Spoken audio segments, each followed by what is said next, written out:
8장 세례와 성령. 예수께서 공적 사역을 시작하시기 전에 세례 요한은 자신의 물 세례와 오실 이가 주실 성령 세례를 비교해 말한다. 나는 너희에게 물로 세례를 베풀었거니와 그는 성령으로 세례를 베푸시니라. 예수께서 승천하시기 전 오순절을 앞두고 이와 비슷한 말씀을 하셨다. 요한은 물로 세례를 베풀었으나 너희는 몇 날이 못되어 성령으로 세례를 받으리라.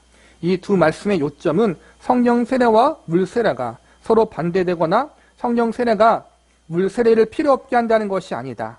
요한의 세례는 옛 언약의 시대에 속한 것인데에 비해 그리스도가 성령을 부어주심은 예레미야 31장 31절 이하에 이미 예언되었고 또 예수께서 주의 만찬에서 선포하셨으며 시브리서 8장 8절부터 10장 25절에 걸쳐 자세히 설명한 것처럼 새 언약의 삶을 예고하며 모든 믿는 자가 이 삶을 시작하게 하신다는 의미가 있다.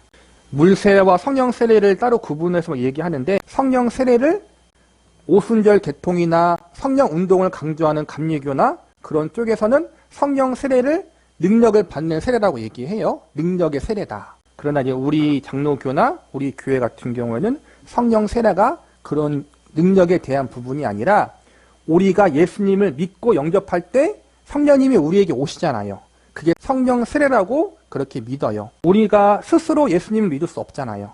성령님이 역사하셔야만 우리가 예수님을 나의 구세주라고 믿을 수 있어요. 절대 우리 스스로 믿을 수가 없어요. 우리가 예수님을 믿는 건 성령의 역사예요. 그래서 성령 세례는 우리가 예수님을 믿고 영접할 때 임하는 세례고 믿을 수 있도록 역사하시는 성령의 역사다. 우리 장로교는 그렇게 받아들여요. 그래서 성령의 역사를 능력적인 차원에서 보지 않고 구원과 성화에 대한 차원으로 봐요.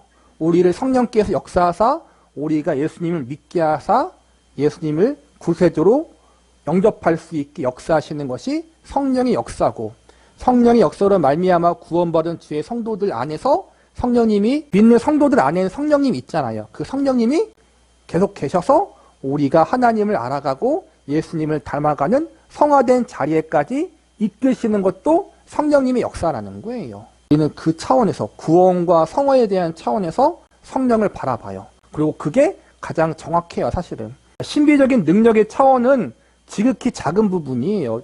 그게 중요한 게 아니라는 거예요. 성령님이 변화시키는 분이잖아요. 구원시키고 변화시키고.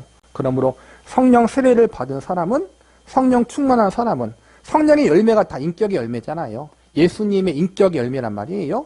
성령 충만하고 성령 세례 받은 사람은 목소리가 이상해지고 능력을 발휘하는 사람이 아니라 그 사람이 예수님의 성품을 닮아서 예수님처럼 그렇게 거룩하고 순결하게 살아가는 거란 말이에요.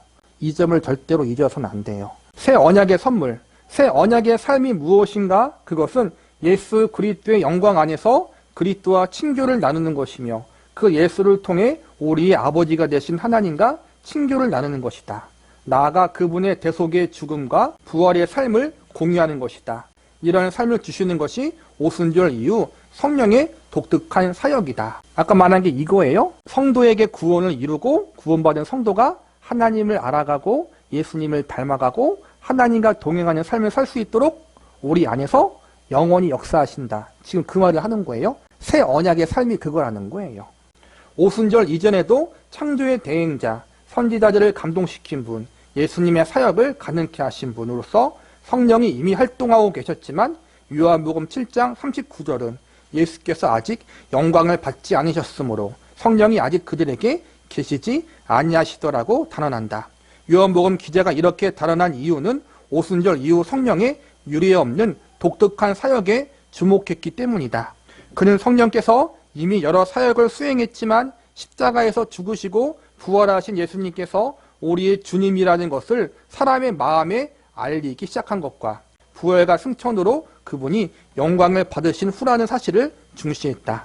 구약에서의 성령의 역사와 신약에서의 성령의 역사, 특별히 예수님의 십자가와 부활 사건 이전과 이후의 성령의 사역의 방법이 획기적으로 달라졌다는 거예요. 그 이전엔 능력적인 부분에서 많이 이제는 하나님께서 사용했지만 예수님의 대속의 사건 이후부터는 구원과 성화의 사역에 더 많은 부분, 성령님이 역사하셨다라는 거예요. 가장 중요한 건 성령님께서 성경을 기록하게 하신 것이고, 신약 기자들은 성령 받은 사람에 대해 언급할 때 이들은 이제 새 언약을 경험하는 시기로 들어섰다고 생각했다. 사람들은 이 새 언약으로 진입하면서 찬양과 증거로 기쁘고 담대하게 자신을 표현한다. 그리스도를 고대했던 구약의 신자들은 이런 의미에서 성령을 받지 못했다. 그러나 좀 더 다른 의미, 좀 더 근본적인 의미에서 그들도 성령을 받았다고 주장해야 마땅하다. 구약시대에 행한 회개와 하나님의 자비에 대한 응답 역시 성령께서 가르치시고 일으키신 일이기 때문이다. 이것은 사도행전 8장 15절 이하의 말씀에도 불구하고 사마리아 사람들이 베드로와 요한이 도착하기 전에 이미 성령께서 깨우치는 역사를 받았던 것과 같다. 성령에 대해 말씀하시는 신약의 언어는 새 언약의 경험에서 생겨났으며 당연히 그 경험에 초점이 맞추어 있다. 따라서 성령에 대한 좀 더 근본적인 관점은 잘 나타나지 않는다. 다만 새 언약의 경험으로 알 수 있는 회개와 믿음이 하나님의 선물이라고 밝힐 정도다. 그러면 성령 세례는 무엇인가? 사도행전 1장 5절에 나오는 예수님의 말씀에 따라 정의해보자. 성령 세례란 성령이 새 언약의 사역을 어떤 사람 안에서 시작하기 위해서 그 사람에게 오시는 것이다. 예수님의 제자들이 성령 세례를 받은 때에는 오순절이었다. 물론 그들이 믿음을 가진 것은 오순절보다 훨씬 전이었다. 그 다른 모든 이들에게 회심 때 이 세례가 일어난다. 오늘날 회심 이후에 어떤 경험을 가리켜 성령 세례라고 부르기도 하는데 그것은 이름을 잘못 붙인 것이다. 믿지 않는 사람들 가운데 성령님이 역사해서 예수님을 믿을 수 있도록 구원의 은혜를 베푸는 것이 성령의 역사고, 구원받은 주의 백성들이 하나님을 알아가고 예수님을 닮아가는 삶을 살아갈 수 있도록, 성화된 삶을 살아갈 수 있도록 성령님이 구원받은 성도들의 삶 가운데, 마음 가운데 영원히 자정하셔서 성도들을 성화의 길로 이끌어가는 것이 또 성령의 역사라는 거예요. 이 두 가지가 제일 중요해요. 하나님의 가족됨, 오순절 이후 하나님이 계시하신 뜻에 따라 하나님의 가족 구성원이 되는데 세 가지 요소가 관건이 된다. 회개와 믿음, 세례, 새 언약의 사역을 위한 성령 오심이다. 그 순서는 다양하다. 분명 오순절에는 믿음, 세례, 성령 오심의 순서였고 이방인의 오순절에는 성령의 오심, 믿음, 세례 순이었으며 갈라디아에서는 믿음, 성령 오심, 세례 순서였다. 그리고 유아기의 세례를 받은 최근 수세기 동안의 그리스도인들에게는 세례, 믿음, 성령의 오심 순서였다. 그러나 순서는 중요하지 않다. 우리와 예수 그리스도 안에 이 세 가지 결합, 믿음, 세례, 성령 오심이 실제로 있어야 한다. 바울이 우리가 다 한 성령으로 세례를 받아 한 몸이 되었다고 말할 때 그 물세례와 성령의 선물을 그리스도의 한 가지 활동, 즉 우리를 자신에게 접붙이시는 활동의 상호 보완적인 두 측면으로 생각한다. 따라서 성령을 받은 회심자들은 세례를 구해야 하고 세례받는 사람들은 성령을 받기 위해 회심을 구해야 한다. 우리의 생명을 위해 하나님이 계시하신 뜻에 따라 물 세례와 성령 세례가 연결되어 있다. 우리 중 누구도 이 둘을 따로 떼어서 생각하거나 행동해서는 안 된다. 성령 세례, 우리를 구원하는 성령님의 역사라고 했잖아요. 그래서 우리가 어떤 순간에 예수님이 나의 구세주이심을 믿어질 때가 있잖아요. 그렇게 믿을 때 우리는 성령 세례를 받은 거예요. 예수님을 영접한 모든 사람은 성령 세례를 받아요. 그 다음에 내가 예수님을 믿음으로 구원을 받았기 때문에 교회 공동체에 나가서 물 세례를 받는 거예요. 이 물 세례를 받는 것은, 교회에서 세례를 받는 것은 내가 예수님을 나의 구세주로 믿고 영접합니다. 예수님으로 말미암아 내가 모든 죄를 용서받고 하나님의 자녀와 백성으로 새롭게 태어났습니다라는 것을 공식적으로 내가 고백하고 선포하는 거란 말이에요. 그래서 내가 성령 세례로 말미암아 예수님을 믿고 구원받은 이후에 우리가 물 세례를 받는 것, 이게 기본적인 순서지만 또 그러지 않고 그냥 교회만 다니다가, 또 요즘에는 군대 같은 데서 그냥 막 세례를 주잖아요. 믿음의 고백이 없어도 제대로. 그런 분들은 거듭남의 경험이 없고 예수님을 진정으로 영접하지 않은 사람이 많아요. 그런데 세례는 이미 받았어. 그리고 기독교 국가 같은 경우, 영국 같은 경우에는 어릴 때부터 유아 세례를 받으니까 그들에게는 회심의 경험이 없다라는 거예요. 그래서 세례를 받았지만 회심의 경험이 없는 사람이 나중에 성령님으로 말미암아 자기가 예수님을 참되게 믿는 순간이 오잖아요. 순서는 먼저 교회에서 물 세례를 받고 그 다음에 성령 세례를 받는다. 순서가 그렇게 바뀔 수 있다라는 거예요.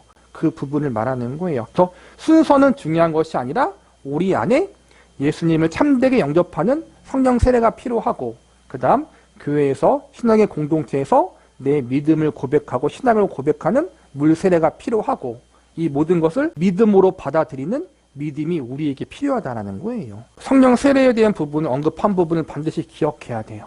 성령 세례를 자꾸만 능력적인 차원으로 바라봐서 그걸 받아야만 능력을 받는다라고 막 한단 말이에요. 근데 우리에게 능력은 우리 자신에게 능력이 있는 게 아니라 하나님의 능력이에요. 우리는 그분을 아버지로 모시는 자녀란 말이에요. 그분의 능력이 우리의 능력이 되는 게 중요한 게 아니라 능력의 근원이시고 구원의 근원이신 하나님 아버지가 내 아버지가 되는 것 자체가 중요한 거란 말이에요. 하나님의 아버지와 예수님을 알아가고 사랑하고 닮아가는 게 우리 신앙생활의 목적이고 목표예요, 여러분. 그래서 체험이 부족하고 경험이 부족해도 괜찮아요.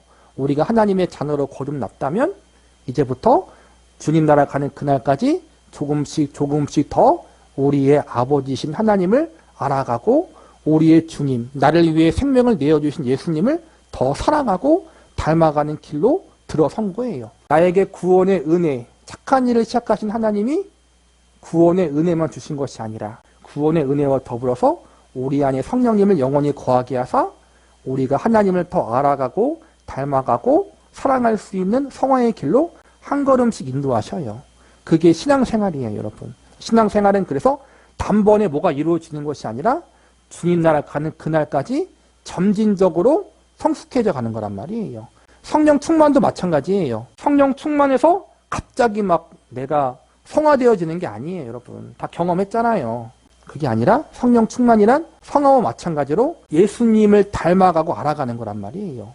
그건 단번에 내가 빡시게 기도하고 노력해서 되는 게 아니라 주님 나라 가는 그날까지 말씀 가운데 나를 쳐서 복종시키고 믿음의 선한 싸움을 싸워 나가고 내가 예수님 안에서 죽어지고 그렇게 점진적으로 이루어져서 내가 주님 나라 가는 그날에 내 인생을 뒤돌아 봤을 때 과거보다 내가 조금 더 하나님을 알아가고 닮아가는 삶을 살았구나라고 그렇게 인생을 돌아보면서 판단하는 것이지 잠깐 40일 작정기도 했다고 이루어지는 게 아니란 말이에요. 이런 부분들, 성령에 대한 역사에 대한 부분들을 구원과 성화에 초점을 맞춰야 된다는 사실을 여러분이 참조해서 알면 좋을 것 같아요.